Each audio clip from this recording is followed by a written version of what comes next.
bienvenidos. Hoy hablaremos sobre el gran poeta peruano César Vallejo.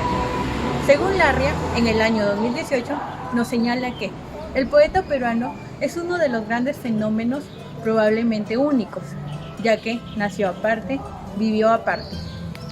Quiere ello decir que el poeta, a quien muchos le atribuyen hoy importancia excepcional, murió, además de aparte, prácticamente desconocido. César Vallejo nació en el año 1892 en un pueblito llamado Santiago de Chuco y murió en París en el año 1938. Fue el menor de 11 hermanos y tuvo como padres a don Francisco de Paula Vallejo Benítez y a doña María de los Santos Mendoza Gorrionero. Entre los años 1905 y 1908, el poeta estudió su primaria en la Escuelita Municipal número 271 y concluyó sus estudios secundarios en el Colegio Nacional San Nicolás de Bumachi. En el año 1910, el poeta ingresa a la Universidad Nacional de Trujillo, en la Facultad de Letras, pero por motivos económicos, no logra concluirlos y empieza a trabajar, ocupando puestos administrativos. Más adelante, el poeta viaja a Lima en el año 1911 y ingresa a la universidad a estudiar medicina, pero nuevamente por motivos económicos no logra concluirlos y regresa a su pueblo. Finalmente, entre los años 1913 y 1915, el poeta vuelve a estudiar en la Universidad Nacional de Trujillo, en la Facultad de Letras, y esta vez sí se logra graduar con su tesis El romanticismo en la poesía castellana, publicado en el año 1915 y obteniendo su bachillerato. Lockout, obra que fue escrita en 1930, apreciamos la construcción metafórica de la obra de César Vallejo. Observamos que el objetivo es demostrar que la propuesta teatral se distingue del arte burgués y del arte social. También se aprecia un teatro híbrido en el que Vallejo incorpora imágenes poéticas que son como metáforas en el teatro Lockout.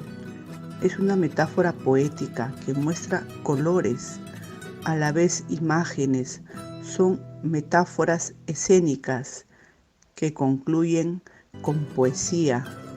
Esta obra fue ganadora del 10º Festival de Teatro Peruano Norteamericano del IPNA en el año 2011, dirigida por Carlos Larrosa, cuya historia original, situada en Francia, es trasladada al Perú y puesta en escena, donde se muestra acción, crudeza, desempleo y corrupción.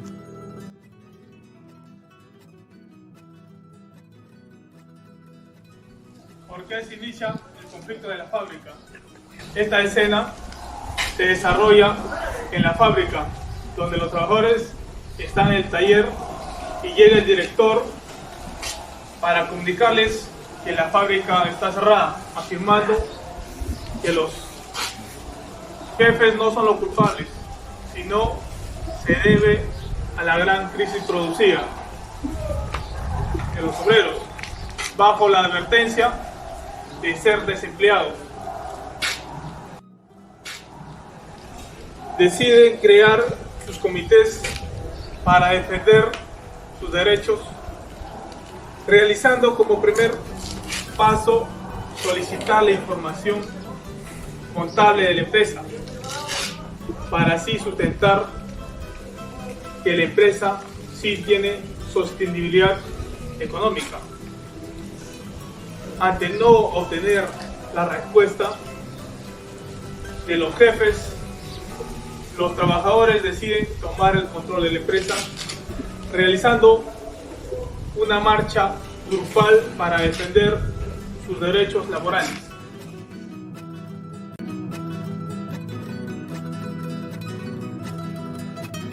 Esta escena se desarrolla en el Ministerio del Trabajo, ya que los empresarios insistían en cerrar alguna de sus fábricas de forma de no asumir los pagos demandados de los trabajadores. En esta escena también vemos que el ministro desea ayudar a los trabajadores, pero es amenazado y es obligado a ayudar a los empresarios.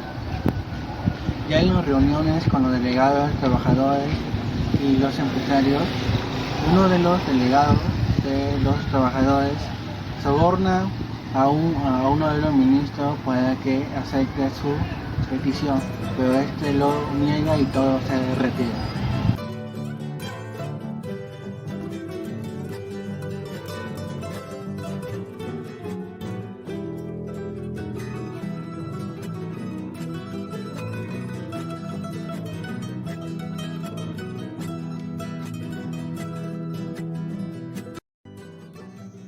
En este tercer acto tiene como escenario un salón de asambleas donde se dará cuenta la conclusión de la reunión que tuvieron los delegados obreros con el ministro de Trabajo y los patrones, donde los delegados le piden a la masa de obreros que elijan a un representante para poder empezar la reunión y poderles explicar lo que se acordó en la reunión que tuvieron con los patrones y el ministro, dando así a conocer que no llegaron a ningún acuerdo por parte de los demás involucrados a lo que ellos estaban pidiendo. Esto fue tan decepcionante para los obreros que al saber la decisión se molestan y gritando de ira decían que los patrones debían repartir lo que tenían y que ellos eran los culpables de lo que estaba pasando. En esa asamblea, el presidente, los delegados y obreros deciden por mayoría entrar en una huelga para que así el gobierno los escuche y pueda solucionar sus demandas a lo que ellos estaban pidiendo. También representa la realidad de hoy, ya que nosotros como trabajadores ganamos un sueldo mínimo, mientras que los grandes empresarios se llevan la mayor parte y el gobierno no hace nada para resolver esta situación.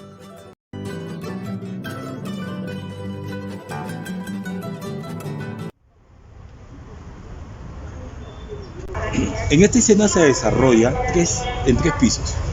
Un taller de mecánica abandonado, en el primer piso piezas humildes, en el segundo piso un cabaret.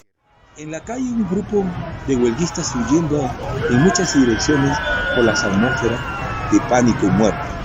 Los policías usando sus armas de fuego, se escucha disparos, personas heridas, padres gritando, no enfrente, pero los huelguistas firmes. Por otro lado, los empresarios libando licor y gastando el dinero en muchas mujeres, alardeando de su posición económica, despreciando a la gente trabajadora.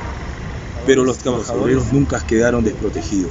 El sindicato negociando con los proletarios que sigan sus actividades. Y el ministro de Estado se pronuncia por las muertes y conversando con los empresarios, llegaron a un acuerdo beneficiario. Los trabajadores, al no despedirlo, sería lo mejor que pudo hacer el sindicato. La solidaridad de los trabajadores se sintió en cada rincón del mundo y siempre hablarán de este año, de lo sucedido acá en la Rusia, en las empresas metalúrgicas.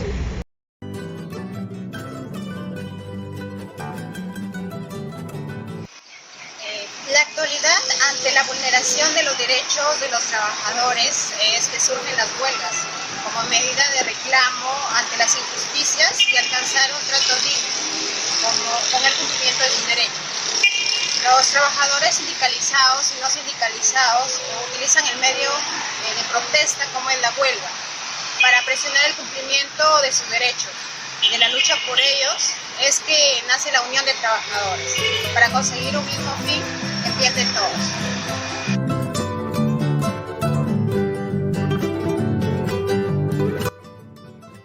Hola. Buenas noches. ¿Qué tal? Hola Andrea, mucho gusto, ¿cómo estás? Bien, muchas gracias, tío. Entonces, ¿empezamos? Sí, con una... Cuando tú quieras, por supuesto. Bueno, nos encontramos esta noche con Zelenko Vega Jacome, gran docente universitario y también escritor, narrador, poeta. Esta noche lo hemos invitado para poder conversar un poco acerca de la obra de César Vallejo, Lockout. Así que, buenas noches, Zelenko, muchas gracias por aceptar la invitación. Bienvenido. Un gusto estar contigo, Andrea, para hablar de literatura, que es lo que más me gusta. A lo largo de la historia, muchos autores han utilizado su obra como una forma para manifestarse, como una forma de ser críticos ante situaciones que consideran pueden llegar a ser un poco injustas. ¿Usted cree que la literatura ha sido una buena forma para ser un medio de protesta, para alzar su voz de protesta? Lo que pasa es que la literatura, en realidad, como una práctica cultural humana, sirve para muchísimas cosas, ¿no? Hablar acerca de sus necesidades muchas veces personales, ¿no? Hay otros escritores donde de repente la intención fundamental está en usar la literatura como una suerte de vitrina, como tú lo dijiste hace un ratito, para manifestar una protesta más de tipo social, ¿no? También es un poeta universal y un poeta, vamos a decirlo así, social, o busca concentrar en su obra una voz que represente a todos, ¿no? A los pobres, a los necesitados, ¿no? Y eso seguramente está acorde también con la visión que él tenía del mundo, ¿no? Él era un escritor de izquierda, ¿no? Vallejo, en cierto modo, participa de esa efervescencia, de esa suerte de promesa de un hombre libre, de un hombre igual en todo el sentido de la palabra, ¿no? Eso es algo que se puede ver también en buena parte de su obra. ¿Usted considera que con el paso del tiempo ha sido más sencillo para diversos autores hablar de esos temas en sus obras? Lo que pasa es que depende mucho del lugar de donde uno parta y lo que quiera lograr con su literatura, ¿no? La producción literaria que más se acerca a esa suerte de más su visión socialista de la vida se da en, ¿no? Que es un libro que está escrito básicamente en el tiempo en el cual ocurre la Guerra Civil Española. Vallejo se inmiscuye bastante como persona y como escritor en ese periodo tan difícil de la historia de España, de la historia universal reciente también, de la historia universal moderna, de literatura de protesta, ¿no? Un poema que lo podemos leer y nos podemos conmover de la misma manera ahora a como se podían conmover de repente los lectores de 1938, 39 ¿no? Que también son, repito, importantes, pero no alcanzan, ¿no?, esa trascendencia universal que se alcanza en su poesía de repente, ¿no? Pero están bien plasmadas porque, digamos, responden a necesidades muy internas del escritor, ¿no? Es un término inglés que proviene del significado del cierre de una fábrica o una empresa.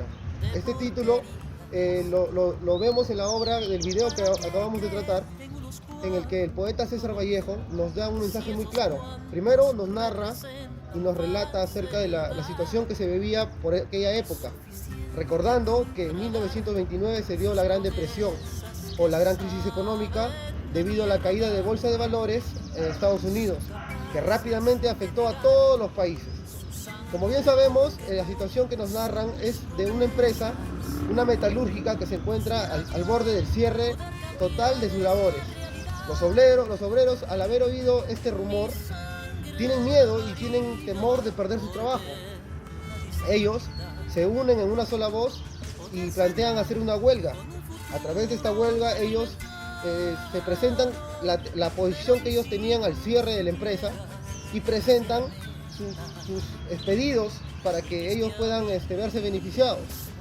Ellos se unen en una sola voz y logran su cometido, que es que la empresa no cierre. ¿Qué mensaje nos da la obra? El poeta nos transmite y nos dice que, como la gran frase célebre, la unión hace la fuerza. Ellos unidos consiguieron su objetivo. A través de este video espero que el mensaje del Bate César Vallejo haya podido ser transmitido a ustedes, hayan podido entender y hayan podido conocer más acerca de él. Espero que haya sido de su agrado. Muchas gracias. Ojos de Dios y de este pueblo indignado, no se puede negar más que somos gobernados por inmorales y corruptos que se refugian en leyes falaces para no ser juzgados. Entonces, digo yo, ¿por qué han de callarme? ¿Por qué han de amordazarme aún cuando la garganta me sangrara?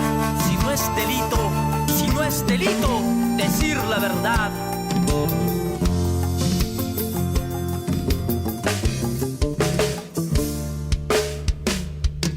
¿Para qué ofrecer mi lealtad si son primeros en traición?